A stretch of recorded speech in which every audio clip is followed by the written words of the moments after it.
Pasditja e kësaj të diele në juglindje të vendit ka rikthyer rreshtet e borës me intensitet të lartë. Sipas raportimeve nga terreni, trashësia e borës në disa segmente rrugore ka arritur në 10 cm. Aktualisht, të gjitha akset rrugore nacionale në qarkun e Korçës janë të hapura dhe të kalueshme, por drejtuesit e mjeteve duhet të tregojnë kujdes të shtuar, të respektojnë sinjalistikën rrugore dhe të pajisen me goma dimërore.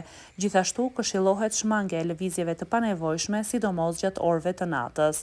Ndërkohë, kontraktorët ndodhen në terren dhe po vijojnë punën me mjetet borpastruese për të garantuar qarkullim të sigurt dhe të pandërprerë. Në akset nacionale janë duke punuar 6 borpastruese, të cilat po bëjnë të mundur pastrimin e borës nga rruga dhe kriposjen e tyre. Edhe shërbimet e policisë janë në gatishmëri në të gjitha akset rrugore për parandalimin e aksidenteve rrugore dhe për të ndihmuar drejtuesit e mjeteve në rast nevoje. Monitorimi i situatës do të vijojë edhe në orët në vazhdim.